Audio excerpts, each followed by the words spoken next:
मोअज़्ज़िज़ नाज़रीन और सामीन किराम, वसीला उर्दू टीवी आपके रूबरू है।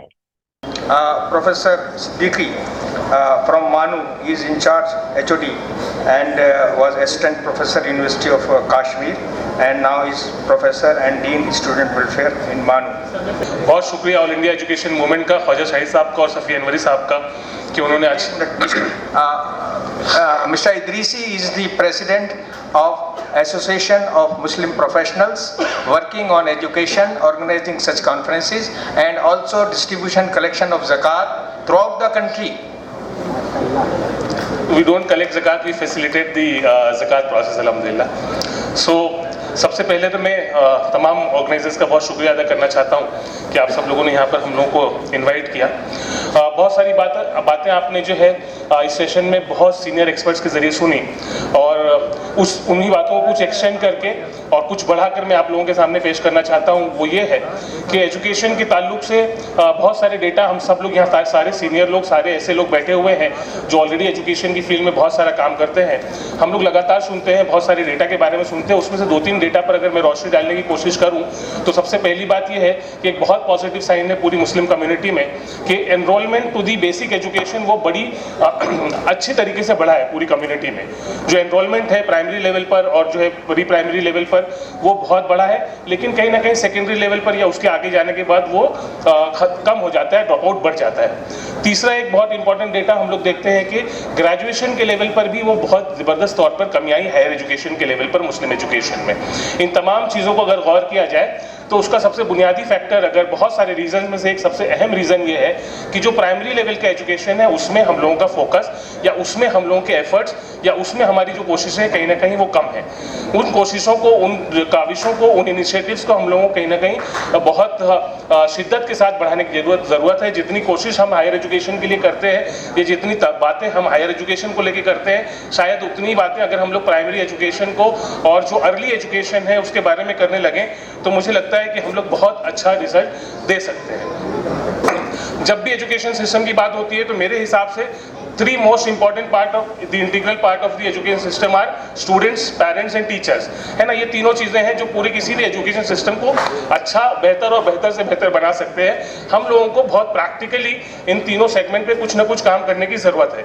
अगर मैं एक सीक्वेंस वाइज पेरेंट्स की बात करूँ तो जैसे हमारे हल्का हल्का सारे स्पीकर्स ने उसको टच किया, वो ये है कि हम लोग एज अ पेरेंट, मैं अपनी बात करूं, हम सब लोग अगर अपनी भी बात करें तो हम लोगों को भी जो साइंटिफिक मेथड्स हैं अर्ली चाइल्डहुड को मैनेज करने के लिए, अर्ली एजुकेशन सिस्टम को मैनेज करने के लिए, तो शायद वो साइंटिफिक और टेक्निकल सिस्टम हम खुद नहीं जानते। हम जैसे लोग जो ऑलरेडी एजुकेशन फील्ड का हिस्सा है, हम जैसे लोग जो ऑलरेडी बहुत एक्टिव हैं, हम लोगों को ये नहीं मालूम होता कि बेसिक बुनियादी तौर पर एक छोटे से बच्चे को अर्ली चाइल्डहुड से लेके प्राइमरी लेवल तक किस तरह से ट्रेन करना चाहिए, किस तरह से टीच करना चाहिए। तो कहीं ना कहीं ये जरूरत है कि हम लोग पेरेंट्स के लिए जो है एक कॉम्प्रिहेंसिव मैकेनिज्म स्टैब्लिश करें with the help of other community institutions and organisations. ये जो है मुझे लगता है एक बड़ा रेजोल्यूशन हम लोगों की आज की इस मीटिंग का होना चाहिए। ऑन बिहाफ ऑफ EMP अगर मैं आप लोगों को कोई बातें अगर वादा करना चाहूँ तो मैं ये कहना चाहूँगा कि we are thinking about establishing a comprehensive model for parenting.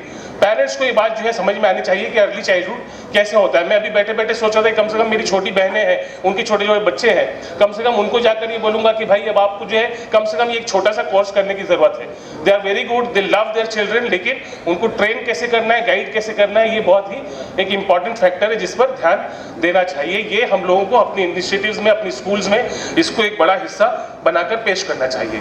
Similarly for teachers, if we talk about, तो टीचर्स ट्रेनिंग उतनी ही इंपॉर्टेंट हो जाती है। टीचर्स ट्रेनिंग में बहुत सारे वाइड रेंज ऑफ टॉपिक्स हम कवर करते हैं, लेकिन अगर किसी कम्युनिटी में सबसे बड़ा बदलाव और तब्दीली लानी है तो मुझे लगता है कि उसका सबसे बड़ा जो ट्रिगर, जो एनेबलर्स हैं जो ये तब्दीली ला सकते हैं वो टीचर्स हैं।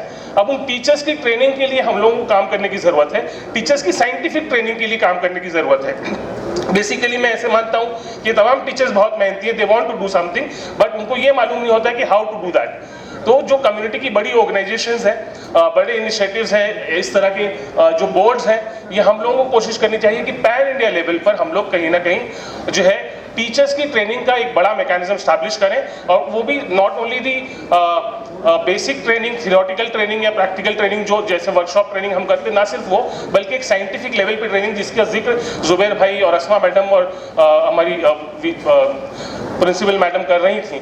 इस तरह से एक प्लान्ड वे में वर्कशॉप्स, प्लान्ड वे में सेशंस हम लोगों को ऑर्गेनाइज करने चाहिए। हमारे पास बड़े इंस्टीट्यूट्स के ग्रुप्स हैं, सीकैप है फॉर एग्जांपल, यहाँ पर पुणे के आजम कैंपस है, औरंगाबाद के जकरिया कॉम्प्लेक्स इंस्टीट्यूट्स हैं। ऐसे जितने इंस्टीट्यूट्स हैं देश भर में, इनको स्पेशल इनिशिएटिव लेना चाहिए फॉर द टीचर्स ट्रेनिंग। हम लोगों ने AMP के बिहाफ पे पिछले कुछ सालों से टीचर्स ट्रेनिंग पे बड़ा काम शुरू किया और पिछले 1 साल से और उसको बढ़ा दिया काम को। अभी इस वक्त जो हम लोग टीचर्स ट्रेनिंग प्रोग्राम कर रहे हैं ऑनलाइन, उसमें एक सेशन में 1500 2,000 टीचर्स रजिस्टर करते हैं, and that too from more than 400 districts of India. अब आप ये समझिए कि कितना जबरदस्त वाइड रीच है और कितनी तशनगी है। हम उनको दें क्या, वो मैकेनिज्म हम लोगों के पास अवेलेबल नहीं होता। वो प्रोवाइड क्या किया जाए, उनको ट्रेन कैसे किया जाए, कहीं ना कहीं वो कहीं दिक्कत है। तो जो करीम भाई, जो हमारे बीच के ऐसे एक्सपर्ट्स लोग हैं कि जो इस चीज़ को समझते हैं, मैं नहीं समझता I am the expert of the early childhood management, लेकिन इसको पहुंचाना कैसे है, इस पर काम कैसे करना है, उसमें हम लोग अपना कॉन्ट्रीब्यूशन पूरी तरीके से दे सकते हैं। तो we have to make special institutions of teachers training within the community institutions.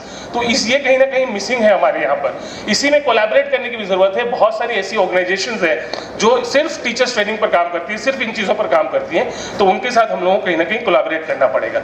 और टीचर्स ने ये गौर करना पड़ेगा कि जिन बच्चों को वो ट्रेन कर रहे हैं, उनको मैथ्स, इंग्लिश, साइंस और साथ साथ में जिन बेसिक वैल्यूज की बात कर रहे थे, अगर उस बच्चे ने पहले दिन से, शुरू से, जब से उसने कपड़ा पहनना शुरू किया और उस दिन ये सीख लिया कि सीधे पैर से कपड़ा पहनना चाहिए, सीधे हाथ से कपड़ा पहनना चाहिए, तो फिर वो जिंदगी भर उसी तरह से काम करेगा। जो मिसालें हम लोग जापान और फिनलैंड की देते हैं, वो इसलिए होता है कि वो जो अर्ली 6 साल 8 साल की जो कोशिशें हैं, उसको कैसे कामयाब किया जाए। 2 मिनट और दीजिए प्लीज, बहुत दूर से आए हम लोग।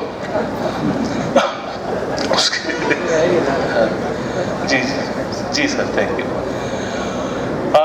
उसके बाद जो है, जो स्टूडेंट्स हैं, स्टूडेंट्स के लिए हम लोगों को ये कोशिश करनी है, मुझे लगता है, जिस पर हम लोग लगातार काम कर रहे हैं। मैं सारी बातें अपने एक्सपीरियंस, वी आर नॉट, मतलब हम लोग बहुत ही एकेडमिक्स लोग नहीं है, लेकिन जो अपने एक्सपीरियंस से हमने सीखा है कि स्टूडेंट्स के साथ उनकी बेसिक मैथमेटिक्स पर डे 1 से काम करने की ज़रूरत है। डे 1 छोड़ दीजिए, मैंने तो कई जगह ऐसे पढ़ा है कि जब एक लेडी जब प्रेग्नेंट होती है, तो वो प्रेग्नेंट लेडी भी मैथमेटिक्स पे काम करती है in Japan and Finland. That is why they are at this level, जिसकी बात हम लोग यहाँ पर कर रहे थे।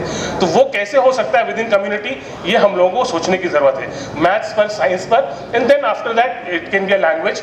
जरूरी नहीं कि इंग्लिश हो, it can be anything, any language, लेकिन मैथ्स और साइंस पर उस लेवल पर काम करने की जरूरत है। अब ये बात शायद कुछ लोगों को समझ में आती हो, लेकिन इन बातों को कम्युनिटी इनिशिएटिव कैसे बनाया जाए, इन बातों को घर घर तक कैसे पहुंचाया जाए, हर पेरेंट तक कैसे पहुंचाया जाए, हर स्टूडेंट के लिए कैसे इंतजाम किया जाए, इस पर कहीं ना कहीं हम लोगों को कोशिश करनी चाहिए। इसमें जो है, हम हमारे कुछ ट्रेनिंग पार्टनर्स हैं, कुछ इनिशिएटिव्स हैं, पार्टनर ऑर्गेनाइजेशंस हैं, उनके साथ मिलकर कोशिश कर रहे हैं कि एक free mechanism at least online basis पर, जो है डिजिटल बेसिस पर, मैथ्स की ट्रेनिंग का 6ठी क्लास से लेके 8वीं 9वीं 10वीं की क्लास तक के लिए एक मैकेनिज्म ऐसा लेकर आए जिसमें सिर्फ मैथ्स की ट्रेनिंग हो। जिसका मैथ्स अच्छा है उसकी पूरी दुनिया अच्छी होगी, जिसका मैथ्स खराब है उसकी पूरी दुनिया खराब है। ये मुझे लगता है कि अर्ली चाइल्डहुड का सबसे इंपॉर्टेंट एक हम लोगों के लिए मैसेज होना चाहिए। हमने इन्हीं चीज़ों को ठीक करने के लिए एक और जो है काम शुरू किया है, जो मुझे लगता है कि हम सबको मिलकर करना चाहिए। वो ये है कि हमने प्री प्राइमरी स्कूल स्टैब्लिश करने का एक फैसला किया, AMP के जरिए फैसला किया, उसका एग्जीक्यूशन हमारी सेपरेट टीम्स करेंगी। हमने अल मदीना एजुकेशनल एकेडमी के नाम से कुछ स्कूल शुरू किए हैं, कुछ जगहों पर बगैर नाम से भी शुरू किया है प्री प्राइमरी एजुकेशन का, और कोशिश कर रहे हैं कि कुछ अच्छे 8-10 मॉडल्स अलग अलग शहरों में शुरू किए जाए। उसका जो एस्टैब्लिश मॉडल है वो रामपुर से शुरू किया है, यूपी में। इंशाल्लाह अल्लाह ने अगर उसको कामयाब किया तो इस मॉडल को हम आप जैसे लोगों के जरिए, दूसरी ऑर्गेनाइजेशन के जरिए इंशाल्लाह गाँव-गाँव तक रेप्लिकेट करने की कोशिश करेंगे। शायद वो फॉर्मल स्कूल ना बने, शायद वो जो है एक फॉर्मल बिल्डिंग मैकेनिज्म वाला ना हो, एक छोटा सा माइक्रो लर्निंग सेंटर हो, लेकिन उस पर फोकस उन्हीं बातों पर किया जाएगा जिसका तस्करा हमारे यहाँ पर इन एक्सपर्ट्स ने किया।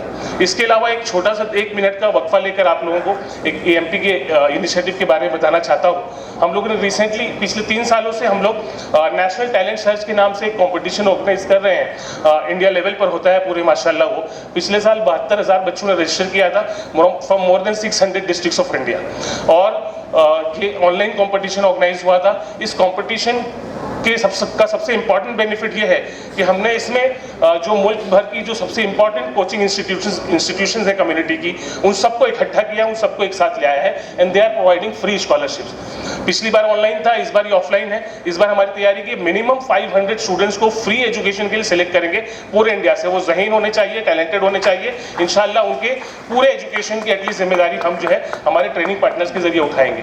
उसका अनाउंसमेंट हमने कर दिया है। 25 नवंबर को एग्जाम करने वाले हैं। मोर देन 300 सेंटर स्टैब्लिश कर रहे हैं पूरे इंडिया में एग्जाम कंडक्ट करने के लिए। आप में से भी बहुत सारे लोग यहाँ बैठे हैं जिनसे उस सिलसिले में बात हुई अल्हम्दुलिल्लाह। तो ऐसे कॉम्पिटिशन्स को वो भी एक प्राइमरी एजुकेशन का हिस्सा है। बेसिक अगर हमने 8th 9th 10th या उसके पहले 6th से भी बातें होने लगी हैं, अगर उस लेवल पर हमने इन बच्चों तक इस कॉम्पिटिटिव स्पिरिट को जगा दिया, उसमें एनकरेज किया और उसमें हमारे टीचर्स को और इंस्टीट्यूशन को इन्वॉल्व किया कि even they should go on these lines, तो मुझे लगता है कि पूरी कम्युनिटी में एक बड़ी चेंज और बड़ी तब्दीली लाएंगे। आखिरी बात मेरी करने की, इसमें जो है आप सभी लोग सपोर्ट करिएगा। आखिरी बात मैं करना चाहता हूँ वो ये है कि एक बहुत इंपॉर्टेंट डेटा हम लोग शायद देखते होंगे कि हायर एजुकेशन के एनरोलमेंट में लड़कियों का परसेंटेज जो है वो लड़कों के परसेंटेज से बहुत ज़्यादा है। लड़के 44% है और लड़कियां जो है वो 56% एनरोल्ड है आज की डेट में। ये ख्वाजा शाहिद साहब ने ये डेटा जो है फुरकान भाई का दिया हुआ डेटा है हम लोगों को। मुझे लगता है कि अगर ये डेटा इसी तरह से रहा तो सिर्फ 15 से 20 साल हम लोगों को लगेंगे, हम एजुकेशनली इंशाल्लाह इस मुल्क में किसी भी कम्युनिटी के बराबर आ जाएंगे इंशाल्लाह। क्योंकि ये जो बच्चियां पढ़कर निकलेंगी, इनके बच्चे तो जो है गैर पढ़े लिखे, गैर तालीम याफ्ता या जो है अनपढ़ और कमज़ोर नहीं रहेंगे इंशाल्लाह। इस बात की हम लोगों को पूरी जो है वो रहनी चाहिए, यकीन रहना चाहिए हम लोगों को इस बात का। तो हम लोगों को इस ट्रेंड से मायूस होने की ज़रूरत नहीं है, इस ट्रेंड से घबराने की ज़रूरत नहीं है, बल्कि कोशिश करनी चाहिए कि जितनी हमारी बच्चियां यहाँ पर आज बैठी हुई हैं, यहाँ पर इसके पहले बहुत सारे और भी थी, तो हमारी जिम्मेदारी होनी चाहिए कि हम लोग इन बच्चियों को मजीद आगे बढ़ाएं और इनको साथ साथ ये भी ट्रेन करें कि जनरेशन को कैसे पढ़ाया और बढ़ाया जाता है, जिसका जिक्र हमारे एक्सपर्ट्स ने आज के इन सेशंस में किया। बहुत शुक्रिया। अस्सलाम वालेकुम।